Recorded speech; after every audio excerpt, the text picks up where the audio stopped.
Okay, तो आज हम क्लास 8 का एक्सरसाइज 11.3 का क्वेश्चन नंबर 2 देखने वाले हैं। क्वेश्चन नंबर 2 क्या बोल रहा है? 80 सेंटीमीटर गुना 48 सेंटीमीटर गुना 24 सेंटीमीटर माप वाले एक सूटकेस को त्रिपाल के कपड़ों से ढकना है। मतलब बोल रहा है कि एक घनाभा का सूटकेस है जिसे त्रिपाल से ढकना है। ऐसे 100 सूटकेसों को ढकने के लिए 96 सेंटीमीटर चौड़ाई वाले कितने मीटर त्रिपाल के कपड़े की आवश्यकता होगी?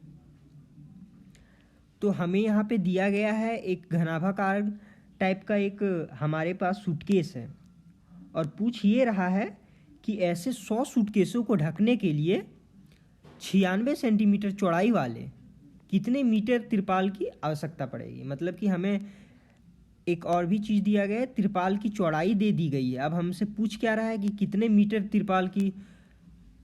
त्रिपाल कपड़े की आवश्यकता पड़ेगी। मतलब कि कितने मीटर त्रिपाल की आवश्यकता पड़ेगी का इसका तात्पर्य यह हुआ कि हमें कितना लंबा त्रिपाल चाहिए, त्रिपाल की लंबाई क्या होगी। ये हमसे लंबाई पूछ रहा है, त्रिपाल की क्या पूछ रहा है, लंबाई पूछ रहा है। जैसे मैं आपको एक एग्जांपल से समझाता हूँ। आप दर्जी के पास जाते हो तो आप कहते हो कि भाई मुझे शर्ट पैंट सिलवानी है, तो वो आपसे सिंपल सा क्वेश्चन पूछता है कितने मीटर का कपड़ा मैं आपको दे दूं काट के। तो आप बोलते हो भाई 2.5 मीटर का दे दो, 2 मीटर दे दो। तो आप वहाँ पे क्या बता रहे होते? आप बता रहे होते कपड़े की लंबाई, क्योंकि चौड़ाई पहले से वहाँ पे मापी गई है, पहले से बाय डिफ़ॉल्ट सेट है चौड़ाई, वो आप वहाँ पे बताते हो लंबाई बता रहे हो। तो वही यहाँ पे बताया जा रहा है, बाय डिफ़ॉल्ट चौड़ाई दी गई है, आपको लंबाई पूछ रहा है कि कितने मीटर त्रिपाल की आवश्यकता पड़ेगी 100 सूटकेस ढकने के लिए। घनाभ की 6 पृष्ठ होती है, आपको पता होगा। ये घनाभ है हमारे पास, इसकी 6 पृष्ठ होती है। एक ऊपर के साइड, एक नीचे के साइड, एक दायां साइड, एक बायां साइड, और एक आगे के साइड और एक पीछे के साइड। 1 2 3 4 5 6 पृष्ठ होती है उसकी। तो हमें अब इसमें क्या करना पड़ेगा, क्योंकि जो कपड़ा है वो ऊपर से ढका जाएगा, तो इसका हमें पृष्ठीय क्षेत्रफल निकालना पड़ेगा। तो हमें पता है घनाभ का पृष्ठीय क्षेत्रफल क्या होता है, बस उसके अनुसार से हम सूटकेस का पृष्ठीय क्षेत्रफल निकाल लेंगे।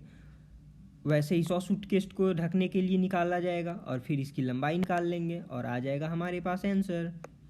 सिंपल हमें याद रखना है कि हमें पूछ रहा है कितने मीटर त्रिपाल की आवश्यकता पड़ेगी, मतलब कि त्रिपाल की लंबाई हमसे पूछ रहा है। इनडायरेक्टली हमसे त्रिपाल की लंबाई पूछ रहा है। तो चलिए ज्ञात करते हैं। तो पहले तो हम ड्रॉ कर लेते हैं। अब आप पूछोगे कि आपको कैसे पता चला कि ये हमारे पास जो सूटकेस है वो घनाभाकार का है। तो मैं आपको बताता हूँ। घन में, चूँकि घन में जो घन होता है बाय डिफ़ॉल्ट उसकी लंबाई, चौड़ाई और ऊंचाई एक समान होती है। आपको पता होगा, ये देखो, ये है हमारे पास घन, इसकी लंबाई, चौड़ाई और ऊंचाई एक बराबर है। लेकिन घनाभ जो होता है उसकी लंबाई अलग होती है, चौड़ाई अलग होती है और ऊंचाई भी। ये हमारा घन है, ये आपको पता पहले से होगा। तो इसलिए मैंने मापा, इसके आधार पर, दिए गए लंबाई चौड़ाई के आधार पर मैंने मापा कि ये जो हमें दिया गया है वो घनाभ दिया गया है। तो चलिए हम लिख लेते हैं, इसकी लंबाई जो है वो 80 सेंटीमीटर, 48 सेंटीमीटर इसकी चौड़ाई, और जो ऊंचाई है वो है 24 सेंटीमीटर। इस टाइप का हमारे पास एक सूटकेस है और इसे ढकना है। इसे इसकी ऊपरी वाली बाहरी सतह से इसे 6 साइड से ढकना है, तो इसका पृष्ठीय क्षेत्रफल निकालना पड़ेगा। तो हम लिखते हैं घनाभाकार सूटकेस की पृष्ठीय क्षेत्रफल। घनाभाकार सूटकेस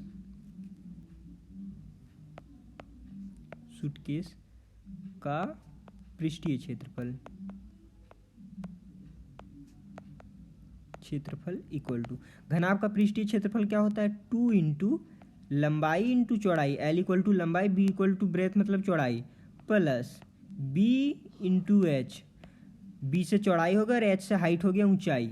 उसके बाद होता है H into L, height into लंबाई। ये होता है हमारा फॉर्मूला। अब इस पर हम पुट कर देंगे सारी वैल्यू को।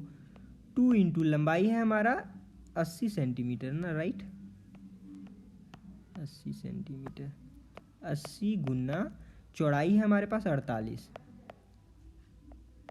प्लस चौड़ाई गुना ऊंचाई, 48 है हमारा चौड़ाई और ऊंचाई है 24 प्लस ऊंचाई है 24 गुना लंबाई है 80, ये हो गया। अब आगे इनको गुना करके आपस में जोड़ना है अब हमें, तो इन्हें आपस में गुना करने पर हमारा आएगा 3840, जोड़ का चिन्ह। 48 गुना 24 करने पर हमारा आएगा 5152 और 24 गुना 80 इन्हें आपस में गुना करने पर 1920 आएगा। अब क्या करना है, हमें इन तीनों को जोड़ देना है आपस में, तो 2 × 6912, ब्रैकेट का मतलब क्या होता है, 2 ब्रैकेट 6912, ब्रैकेट जब हटता है तो हमारे पास गुना का चिन्ह आता है, तो इन दोनों को आपस में अब गुना करने पे हमें प्राप्त होगा 13,824 सेंटीमीटर स्क्वायर। सेंटीमीटर स्क्वायर इसलिए क्योंकि हमने क्षेत्रफल इसका ज्ञात किया है।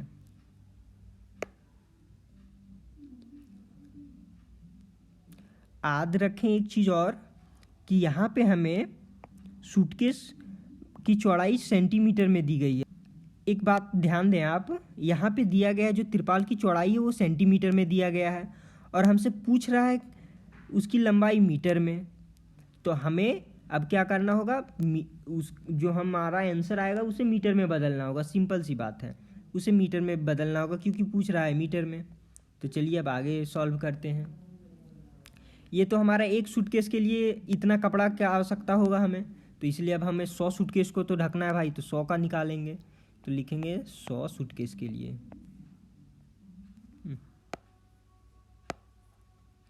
100 सूटकेस के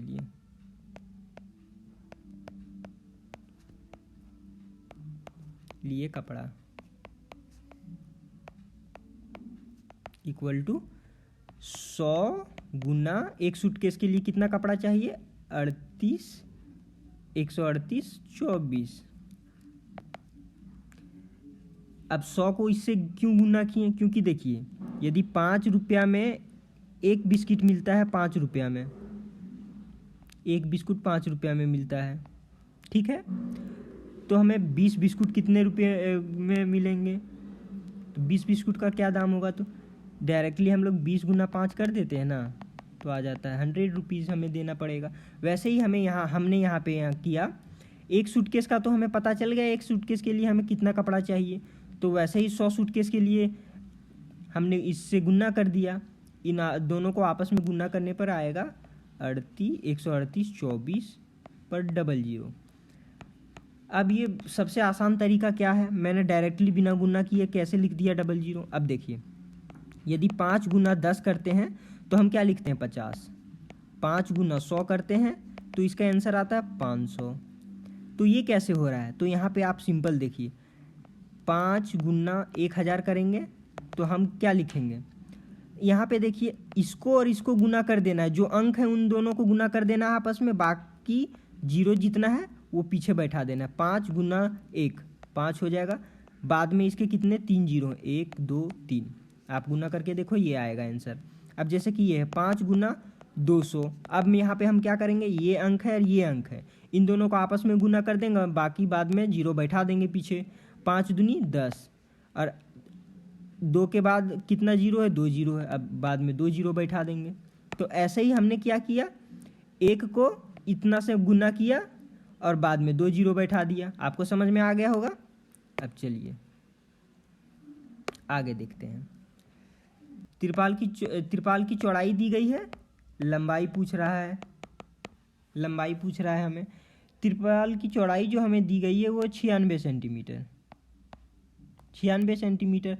लंबाई हमें पता नहीं है। कुल टोटल तिरपाल कितना लगेगी हमें, ये हमें मालूम चल गया है कि 138 24 00 इतना तिरपाल हमें लगेगी, इतना 6 सेंटीमीटर स्क्वायर का तिरपाल लगेगा।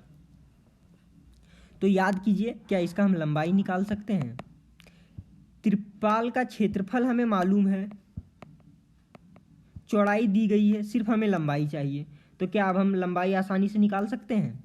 बिल्कुल निकाल सकते हैं। अब चलिए तो हम लिखते हैं आयताकार त्रिपाल का क्षेत्रफल।